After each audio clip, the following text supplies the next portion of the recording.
Thank you for joining Wars of the Rosies as we continue with Part 7, The Patriarchs of the Lost Word, Its Hidden Meaning, by George H. Steinmetz. Chapter 6, The Patriarchs. The history of the patriarchs in the Bible is the allegory of the evolution of man. Collectively, the three patriarchs depict man's original manifestation as a lower, physical, material being, his acquisition of mentality, and his development to the level where he becomes capable of abstract reasoning and eventually discovers the spiritual nature of himself. The tendency from the Jew to borrow from those with whom he is thrown in contact is evident. He borrowed many ethical, religious, and philosophical concepts from both the Egyptians and the Chaldeans. Study of Hebrew reveals this borrowing is not confined to ethics, religion, and philosophy, but extends to language as well.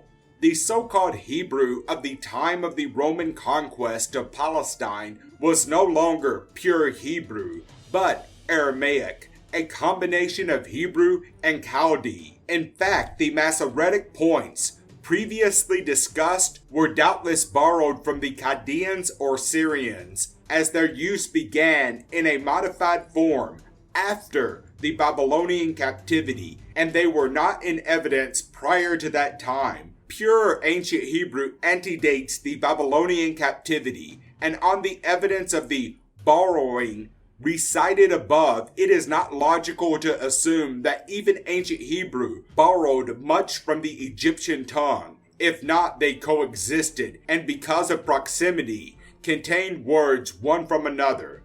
Startling evidence of the last assumption is contained in the names of the patriarchs. Some Bible students may remark that these patriarchs were named before the Egyptian captivity. This is chronologically correct as related in the Bible, but it cannot be known by what names Abraham, Isaac, and Jacob were designated before the Egyptian era. Knowing that the history was not committed to writing until centuries after the Exodus, and accepting the biblical statement that the captivity was of 430 years duration, we are dealing with a recital of events recorded some 800 to 1,000 years after their occurrence. There is no real evidence that the fact of these three individuals actually existed before the Exodus, and there is much evidence that it was manufactured out of whole cloth, as it were, after the Exodus. Those readers interested in pursuing this subject are referred to Sigmund Freud's book, Moses and Monotheism, listed in the bibliography. The Jews had just escaped from Egypt, where they had been held in slavery. During their large sojourn in Egypt, they had become thoroughly imbued with the customs as well as the peculiar psychology of the Egyptians. The possession, by their proud Egyptian masters, of a long line of ancestors, a country and gods of their own, had engendered an inferiority complex in the Jews.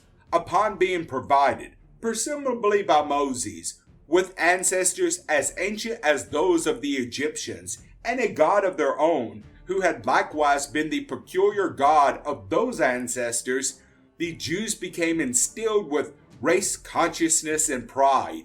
Supplied with a legacy of tradition equal to that of the Egyptians, the psychological process was reversed. They acquired a superiority complex and prided themselves upon being the chosen people of Yahweh, the God of their fathers, as such as they become amenable to the moral and ethical laws promulgated by their leaders, as derived from the command of their God. As has been remarked, the history was not committed to writing until several hundred years after the Exodus. During that long period, it was preserved by word of mouth. It was obvious that it had been amplified and changed to suit the fancy of those who perpetuated it. Furthermore, even after being committed to writing, it underwent numerous changes by scribes who from time to time copied it. In the course of time, the need of writing them down came to be felt, and certain groups of stories were thus preserved. It was inevitable that by the time we come to literary records, the tales should have been more or less modified in the long oral process of tradition. Literature of the Old Testament, page 60. There were two classes of scribes, one who made verbatim copies of manuscripts, and the other class who were actually commentators. These latter made marginal notes or comments relative to the meaning of the text which they copied, and, not infrequently, when a scribe of the former class copied some work on which a commentator had made marginal notes, the scribe copied text and comment as well. Under the circumstances, it was difficult at a later date to distinguish the comments from the original text, and this practice is doubtless responsible for many obvious errors. A gradual change is observed as the religion became more strictly monotheistic. Mention of Elohim is noticeably changed into the singular, and many narratives contain evidence of being modified to conform to a more refined sense of morality than exhibited in earlier accounts. Many Bible critics call attention to the further fact that books of the Old Testament are not of equal antiquity, nor is the chronological order of their appearance in the Bible any criterion. These scholars are of the opinion that some of the first books of the Bible were quite evidently written at a later period than some which are placed after them in our Bible. Further, the Hebrew Bible does not use the same consecutive order as the most popular English translation, the King James Version. Therefore, position in the Bible cannot be considered a criterion on relative age of the books. The majestic story of creation, for example, which now stands at the beginning of the Old Testament, is quite late as a literary composition. The stories of the Garden of Eden and of the temptation which follow immediately upon it are several centuries earlier, and the history of Saul and David in the books of Samuel is, from a literary point of view, older than the books themselves, older indeed than the oldest stories in the book of Genesis. Literature of the Old Testament, page 14 of Introduction. While an apparent digression at this point, there is yet another reason for the story of the Egyptian captivity and the subsequent exodus which must be taken into account, that is, its allegorical implication. Without this phase, all the rest of the symbology is meaningless. Having accounted for the origin of the 12 tribes of Israel, the biblical narrative leaves them in Egypt for a period of 430 years. Exodus 12:40. They are then led to freedom by Moses and Aaron.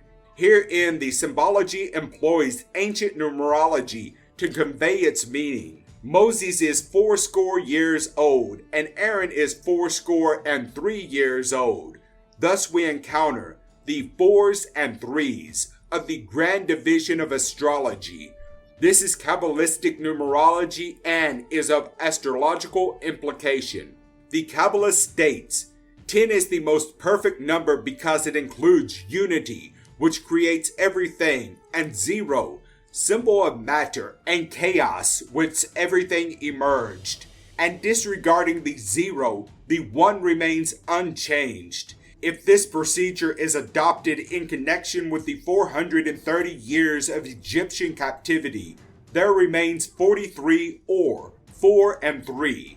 Here is the complete sevenfold man with his 4 material and 3 spiritual bodies.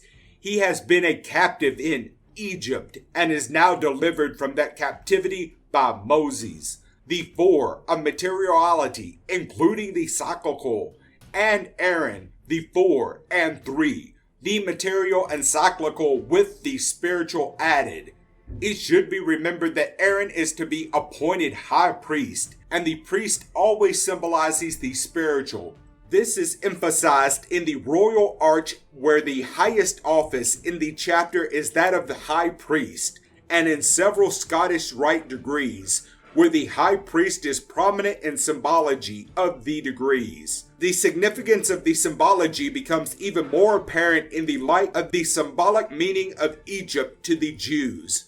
Egypt to them was synonymous with a place of chaos, materiality, and abomination. That materiality and chaos of the Kabbalist, from which the One is said to have emerged everything, Moses, 80 years old, symbol of the material and cyclical, delivers the children of Israel from Egypt, organizes them, obtains for them the law, which itself pertains to the material and cyclical, and leads them in their wandering in the wilderness to the promised land or place of perfection. God then takes Moses to the top of Mount Pisgah and shows him the promised land, but informs him, I have caused thee to see it with thine eyes, but thou shalt not go over thither. Deuteronomy 34. This is symbolical of the fact that neither the material nor the cyclical can actually enter into the spiritual. As we see Moses on the mountaintop, gazing at the distant promised land, so we see humanity on the intellectual heights from which the spiritual is discernible as a conception, but not acquired as an experience. Released from the chaos and materiality of Egypt, the children of Israel began their journey, which ultimately ends in Jerusalem. Again, significance is hidden in the meaning of the Hebrew name.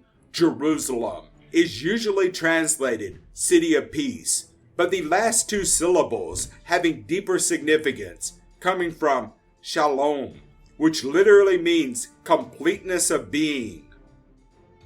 Gesenius's Hebrew Cadiz lexicon gives us a wide variety of meanings to shalom, among which peace is but incidental. More correctly, it translates to make secure, to keep safe, to complete, to finish, as a building. 1. Whole, perfect. 2. Completed, finished. This infers the complete spiritual man, finally perfected in the image and likeness of his Creator. Thus does the allegory inform of the ultimate goal of the human race. This goal is not immediately reached by the Israelites, even when delivered from the land of chaos and materiality. In the journey they are forced to spend 40 years in the wilderness. Again, disregarding the 0, the 4 remains, and the symbology of the journey in the wilderness is apparent. It is the journey through materiality, a journey the entire race must experience in order to reach Jerusalem, completeness of being. During the sojourn in the wilderness, the organization is perfected, the camp arranged, and the various tribes assigned to their respective positions. As the children of Israel here depict all humanity, so do they symbolize the necessity of all humanity to make those material preparations for the spiritual, the very necessity for which caused man to be manifested in material bodies in the first place. The tabernacle and the Ark of the Covenant are constructed, and God gives Moses the law for the government of the people. The symbology continues in its consistency. An ark has always been the symbol for carrying over of the life urge from one dispensation to another. The Ark of Noah is emblematic of the carrying over of Noah and his family from the antediluvian era to the new dispensation. The Ark of the Covenant is but the same symbology, depicting the carrying over from the old materialistic dispensation when the bull was worshipped to the new Aryan age where the lamb is worshipped and an entirely new concept of divinity is acquired. Reverting to the evidence of the Egyptian origin in the names of the patriarchs, in Abraham is the syllable Ra, which is the name of the Egyptian sun god. The etymologist may say, pure coincidence. If so, we must be prepared to account for the numerous other coincidences which may prove more difficult of explanation. Abraham is translated father of a multitude, but his name, according to the Bible, had previously been Abram, meaning father of elevation. It is indeed a curious coincidence that Ra was personified by the sun, which to the observer is elevated. To the Egyptian, therefore, Ra was the elevated father, i.e., father of elevation. Pursuing the coincidence further, Ra is the first, the source of all material life, that from which all things material sprang. A study of the biblical account of Abraham reveals him to be the human counterpart of the attributes the Egyptians credited to Ra. Abraham, in fact, is the symbol of the material, physical man and the masculine element in nature. He coincides with the Entered Apprentice in the symbology of Freemasonry. He is the first of his line. He is the father, life giver to a multitude.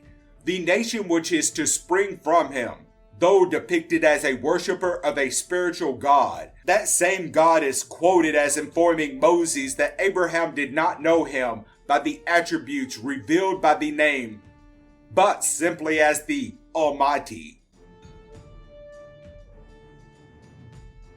The narrative pointedly describes Abraham as definitely materialistic. He is pictured as a man of great material wealth.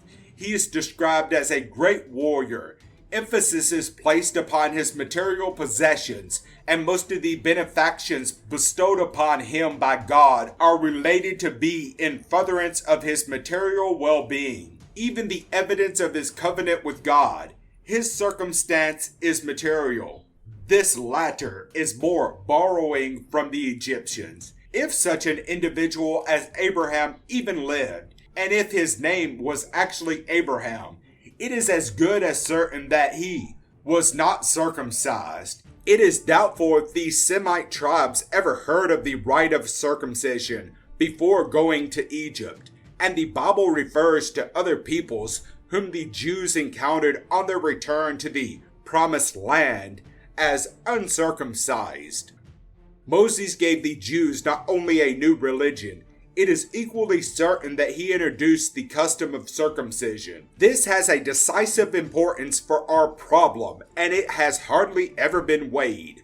The biblical account, it is true, often contradicts it. On the other hand, it dates the custom back to the time of the patriarchs as a sign of the covenant concluded between God and Abraham. Moses and Monotheism, page 36. Born in Egypt and bearing an Egyptian name, Moses enjoined his countrymen to adopt an enormously ancient Egyptian custom, the rite of circumcision, which in his day had been practiced among the Nile dwellers for at least 300 years and more. Hebrew tradition always attributed the origin of this rite to Moses, and the fact that he adopted as a universal distinguishing mark of the Israelites a sacred Egyptian practice, with which he had obviously been acquainted in Egypt from childhood days, is unequivocally contemporaneous evidence that he was consciously drawing upon his knowledge of Egyptian religion.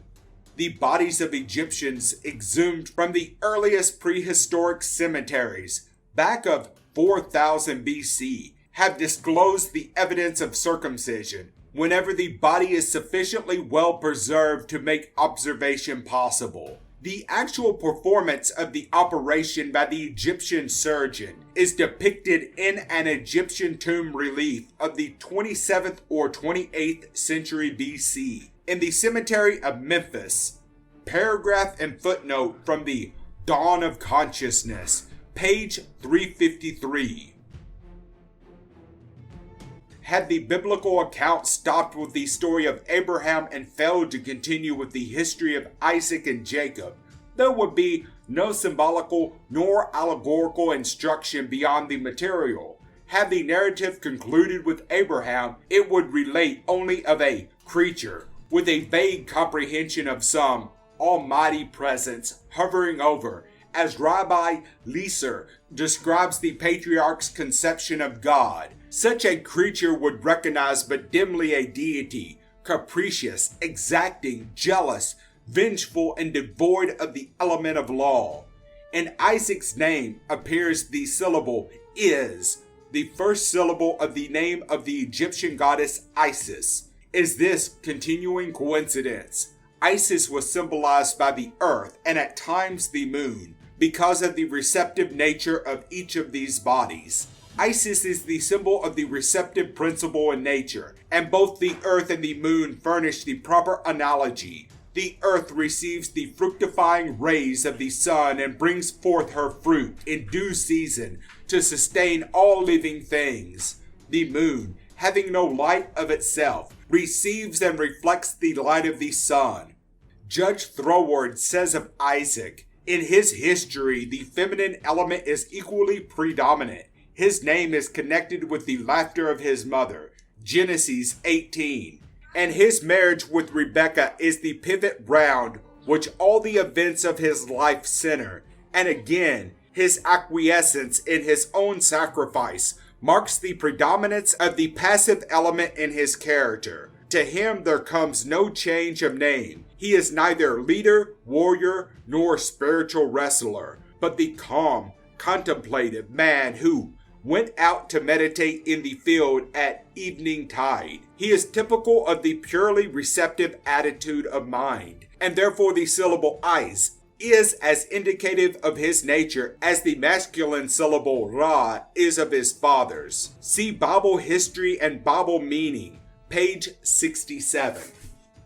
Reference is made by Throwood to Genesis 18, wherein the name Isaac is rendered laughing. By those who so translate it, the explanation is proffered that at the time Sarah was informed by the messenger of God she should have a son, she laughed within herself, saying, after I am waxed old, shall I have pleasure, my Lord being old also.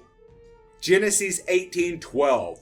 According to Rabbi Leser, Onkelos renders it joy. Thus, God hath made me cause for laughing, i.e., giving me joy.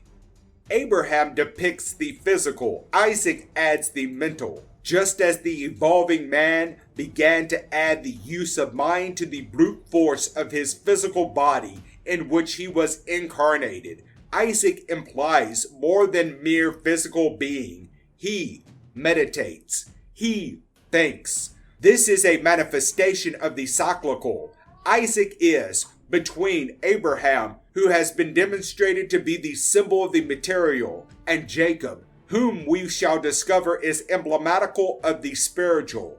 Isaac is a physical man and therefore contains the horizontal, the level, symbol of materiality in his makeup, but he goes a step further. He adds the perpendicular, the plumb. He is the cyclical man. As such, he is between the physical and the spiritual. His dominion is the middle chamber. He typifies the fellow craft. In the chapter on nomenclature, the biblical description of the birth of Jacob was quoted, and that description revealed the reason for his name. However, Jacob has another meaning. Jacob, i.e. Jacob, is a name derived from the root yak or one. This signifies the third stage or apprehension of the divine problem, which immediately precedes the final discovery of the great secret of the Trinity and unity of being. We realize the oneness of the universal divine principle, though we have not yet realized its threefold nature, both in ourselves and the universal. Bible Mystery and Bible Meaning, page 66. It is also symbolical of the fact that Jacob, the one, represents in one individual the attributes of both his grandfather Abraham and his father Isaac. He combines the physical and the cyclical, the masculine and feminine elements, the positive and negative or receptive. But he is not yet complete. Here is the symbology of the third degree, but this is only the first section. The candidate, Jacob, has not yet demonstrated his worthiness to receive the word. Reading his life history, it is discovered that he too is told he must travel. His journey is to a distant land, to which he flees to escape the wrath of his brother, Esau. It develops that he has a rough and rugged road to travel, one beset with trials and difficulties. Arriving at his destination, the home of Laban, his maternal uncle, he meets Rachel, and Jacob loved Rachel, and said, I will serve thee 7 years for Rachel, thy younger daughter. And Laban said, It is better that I give her to thee, than that I should give her to another man. Abide with me. Genesis 29, 18 and 19. The 7 years of his service are symbolic of the 7 creative cycles. They are likewise analogous to the 7 steps mounted by the candidate as a fellow craft.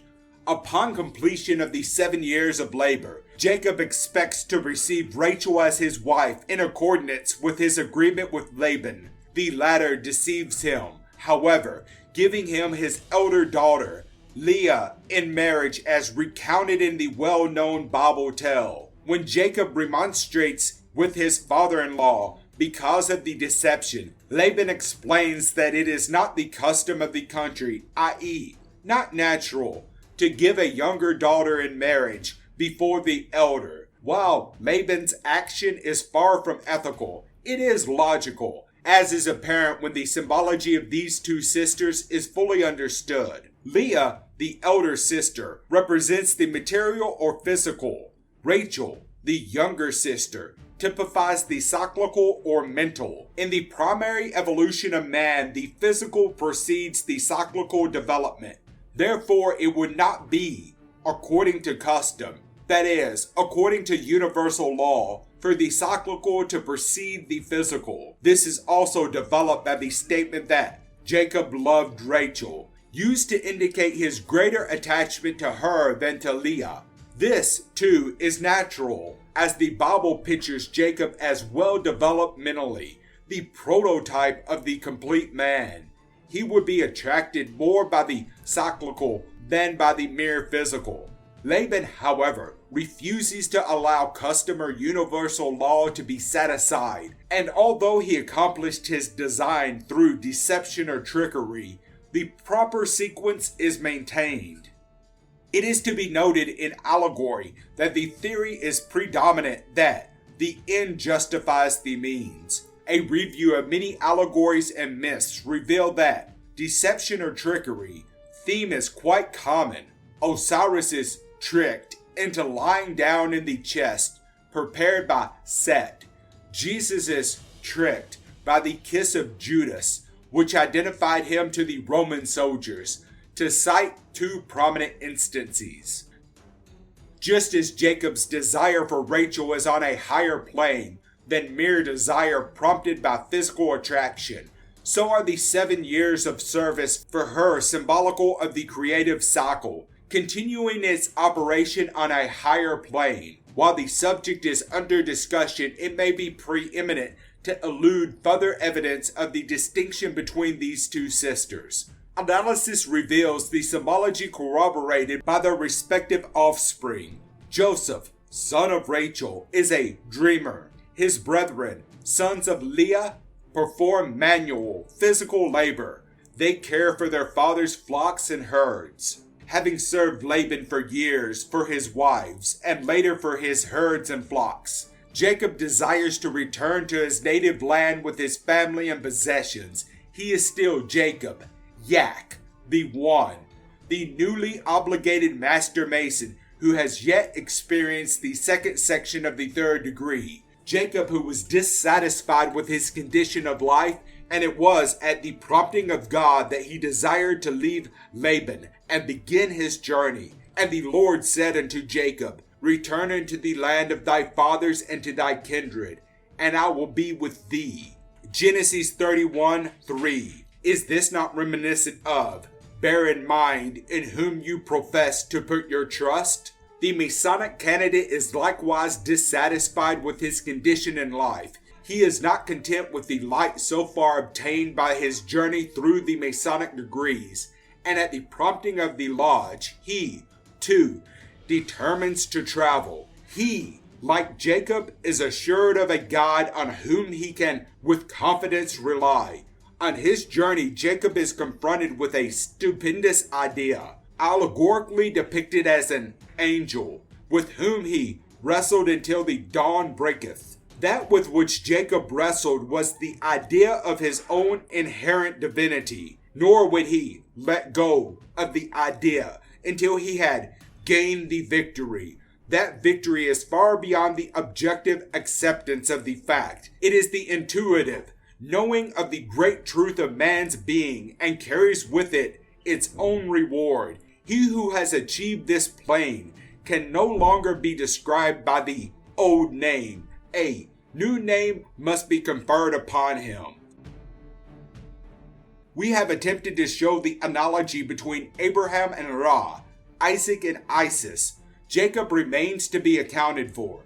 Can he be compared with Horus? The Egyptians had a pleasant way of confusing the attributes of deities, and it is noted that Horus was the son of Osiris by Isis and not the son of Ra. However, Horus combines the attributes of his two parents in one being, just as Jacob combines the attributes of both his grandfather and his father in one individual. Horus fought and overcame Set, the principle of evil, which is an allegorical depiction of man striving with and overcoming his lower nature. The story of Jacob takes a slightly different turn, but the end results are the same. Jacob wrestled with an angel, rather than strove with the evil principle, but out of his wrestling emerged the recognition of his own divinity, which is but another way of saying he overcame his lower nature. All such allegories are changed somewhat to fit peoples and circumstances, and they cannot be expected to agree in minute detail, but the theme is present. It is the writer's personal opinion that the entire story of the Patriarchs was borrowed from the Egyptians, that it is the Hebrew version of the tale of Osiris, Isis, and Horus, with Osiris somewhat confused with Ra, and Isis changed to the masculine Isaac, who in spite of the change retains the feminine symbology.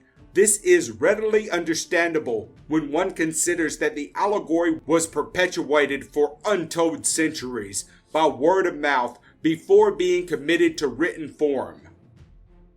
This equally applies to the candidate in the second section of the third degree. He, like Jacob, wrestles with a problem, and when the light dawns upon him, he realizes the magnitude of the truth portrayed by the great drama in which he was caused to enact the principal role. Jacob's conception of himself and deity was so changed that it was necessary to confer a new name upon him to adequately describe this new individual which emerged from the experience.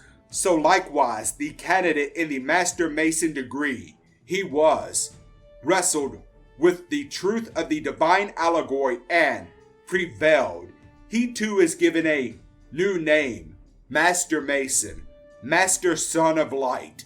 Having acquired the knowledge of the spiritual, the candidate is now a master. The apron is worn with the corner turned up to distinguish him from entered apprentices and fellow crafts who have never had the experience of representing the ancient Grand Master, just as Jacob is distinguished from Abraham and Isaac, who had not had the experience of wrestling with an angel.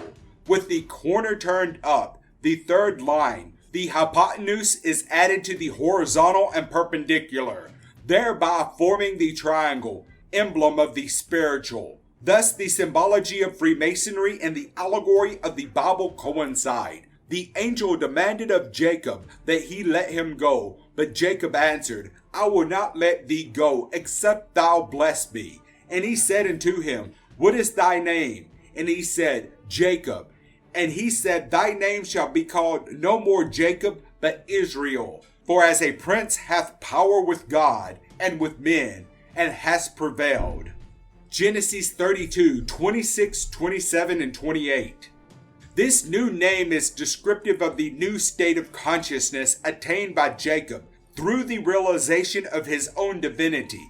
The name is Israel. It is composed of Is, a syllable of Isaac's name, Ra, a syllable of Abraham's name, and added is the El, which means Lord or High. Thus it stands for the spiritual.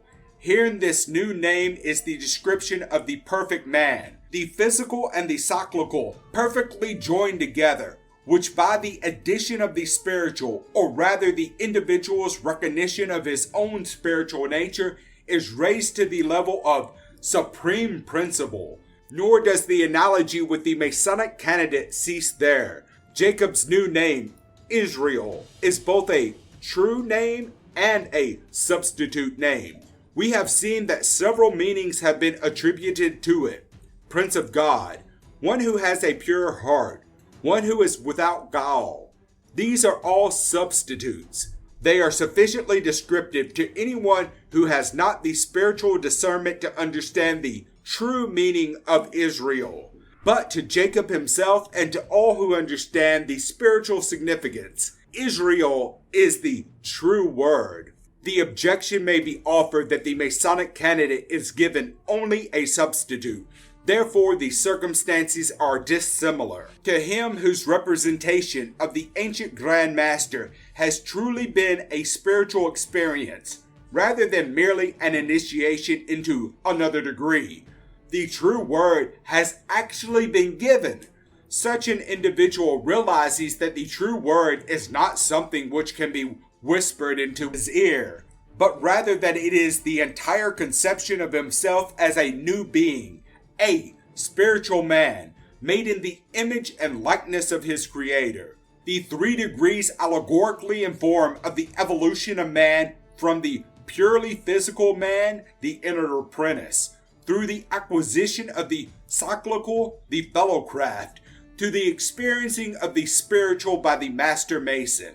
Likewise, the Bible allegorically depicts the evolution of man from his material beginning, Abraham, through the acquisition of the psychical, Isaac, and the combining of the two into one being, Jacob.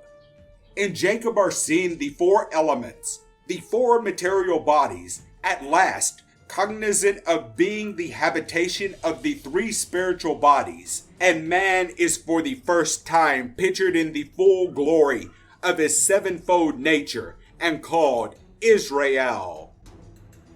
Indebtedness to the writings of Judge Thomas Throwood is gratefully acknowledged for my introduction to the thesis of the 3 patriarchs as symbols of the 3 planes of being. It was through the following, this original hint, that the startling analogy between the patriarchs and the degrees of Freemasonry became evident. Thank you for watching, and please don't forget to share, like, subscribe, and comment. And if you can, please consider donating to Wars of the Rosies. Links to PayPal and Patreon are in the description. Thank you so very much.